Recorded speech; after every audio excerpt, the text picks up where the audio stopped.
So 1 Corinthians 2:12, we have not received the spirit of the world, but we've received the Holy Spirit from Jesus.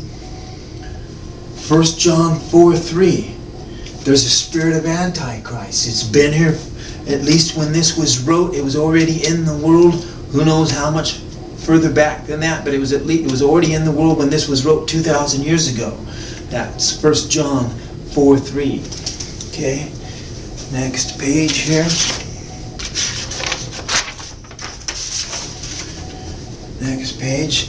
1 Timothy 4:1. In the latter times, many will depart from faith in Jesus Christ and give heed to deceiving spirits and doctrines of demons. Romans 8:29. Romans 8:29. For whom he foreknew, he also predestined to be conformed to the image of his Son.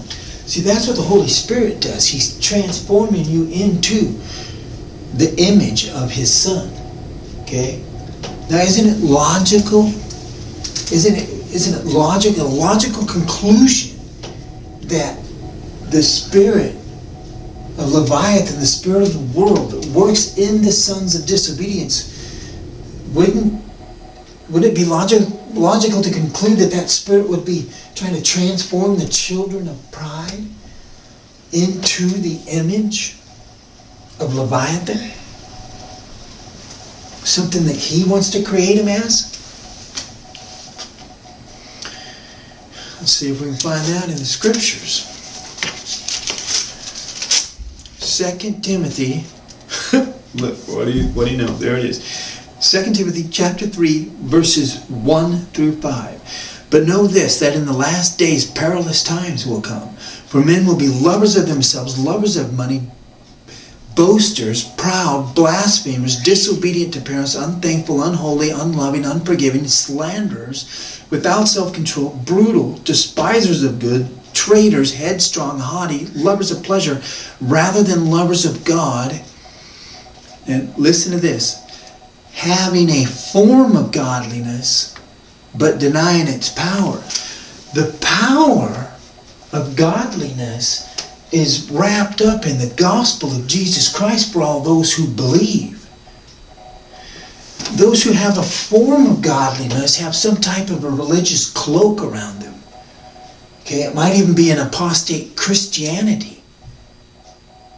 Okay, something that looks good. Apostles of Christ, antichrist. Okay, counterfeit. It could be some other type of religion, but a cloak of godliness, but denying this power that comes from God and is found in the gospel of Jesus Christ. But having a form of godliness, listen to that. Okay? Listen, unloving, unforgiving, slanderers, without self-control, brutal. Okay? Blasphemers, disobedient to parents. Those people have a form of godliness. Does that make any sense?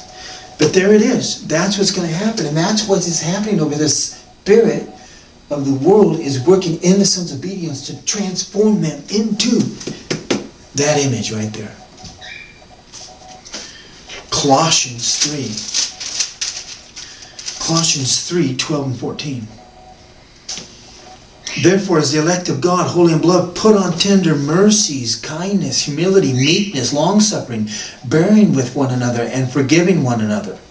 Okay, that's what the Holy Spirit's transforming us into. Tender mercies, kindness, humility, meekness, long-suffering, bearing with one another and forgiving one another. If anyone has a complaint against another, even as Christ forgave you, so you also must do. But above all these things, put on love, which is the bond of perfection. The bond of perfection.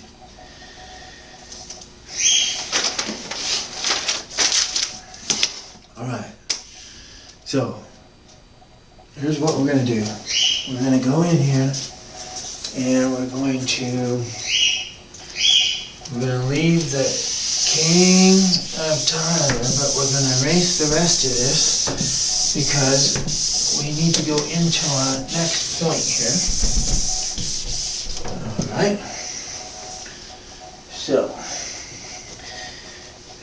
let me just check your board, and that goes all right. So,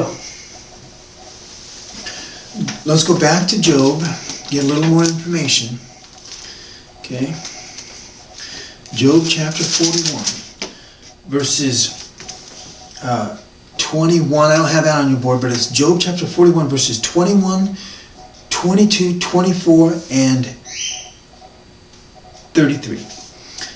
Verse 21. His breath kindles coals, and a flame goes out of his mouth. That's Leviathan. 22. Strength dwells in his neck, and sorrow dances before him. 24. His heart is as hard as stone, even as hard as the lower millstone. And verse 33. On earth there is nothing like him, which is made without fear. Okay, so we have Job chapter, 21, or chapter 41, verse 21 says, that fire goes out of his mouth. Okay? Verse 22 says that strength dwells in his neck. Verse 24 says that he has a heart of stone.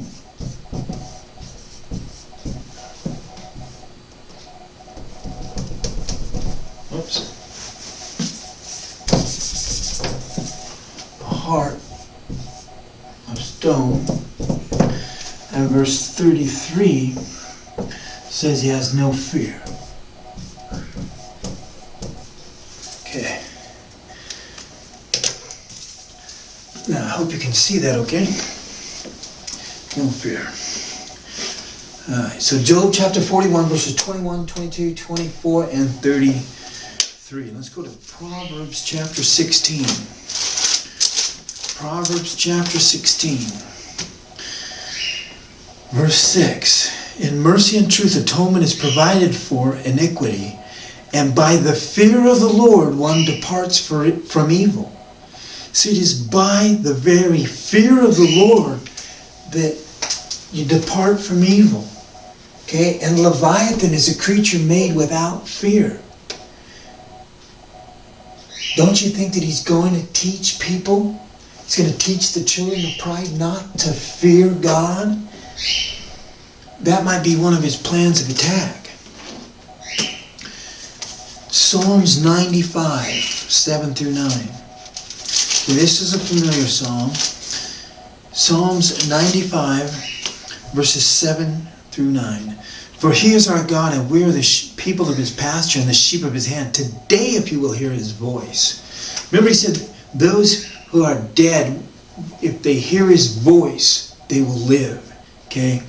Here's a sense of urgency. Today, if you hear his voice. Do not harden your hearts as in the rebellion, as in the day of trial in the wilderness. Harden your hearts. He gets that harden your hearts from Leviathan as a heart of stone. Are we following after Leviathan, and are we hardening our hearts? Leviathan's going to teach people with his demonic wisdom and with the spirit of the world. He's going to teach people to have stony hearts like he has.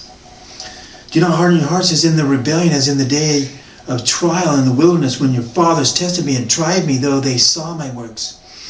For 40 years I was grieved with that generation, and said, it is the people that go astray in their hearts, and they do not know my ways. So I swore my wrath, they shall not enter my rest. Listen to that. Today, if you hear his voice. On the other hand, they shall not enter my rest. Do not harden your hearts. Okay, so now in the next clip, we're going into Hebrews chapter